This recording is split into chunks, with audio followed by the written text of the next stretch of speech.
He cannot cover that cross, and Marcelo cannot see the ball, and he put it in his own net. That ball stayed in. Neymar, Oscar, and Pleticosa here with a great save. And then, 7 minutes later, an unsettled moment in midfield and a goal out of nowhere. Yeah, Neymar comes up with the ball in the midfield. And we were talking about Pleticosa and goal for Croatia. I think when you go back, you could question him on all 3 goals. Here's the first one. Neymar hits it. Now, it's not going that fast. Maybe he screamed a little bit, but when you look at it again, I think he's got to do better on this as a goalkeeper. But you know what? Neymar and Brazil, they don't care. They're on the board. He's got a goal, and it's tied 1-1. Now we're in the second half, getting a little bit physical. Neymar attacking Corluca with a hard tackle, and just in the 65th minute, yellow card. Then the free kick, Dani Alves. It was one of those, and the card shown. Alves will put it over the bar, but Brazil continues as Alves misses on the attack.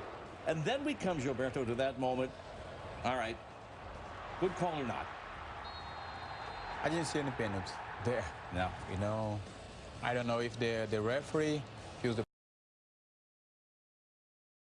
pressure of the game for the opening game. And before the game starts, I was a bit concerned about the referee.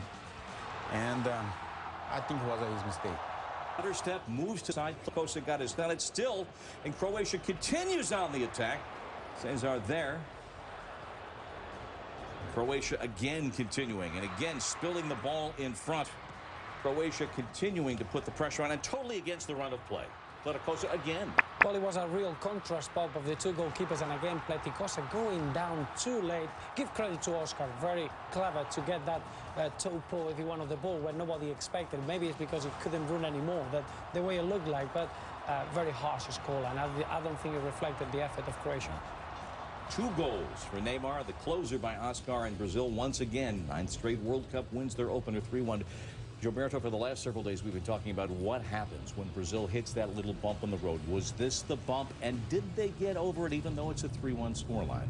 Even though it was a 3-1 result, I believe they didn't play in their best, shape they can. But we can consider, because the first game, the pressure is there. Everyone expects them to win. They have done the job, and for sure for the next one will be much better. It's a dive.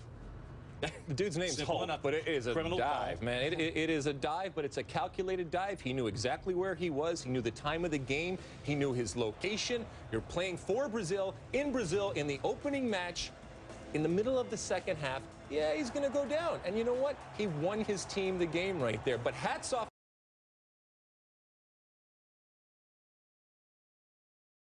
to Niko Kovac, the coach for Croatia, for coming out big. Yes, he risked, and yes, he lost the game.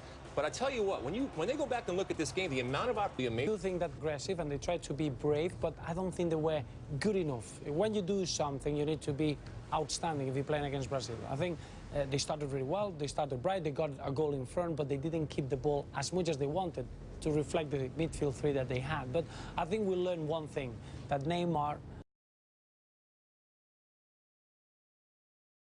needs very little to make his point. And if Brazil plays badly and wins, it's going to be difficult to stop them. As we heard during the match, I think everyone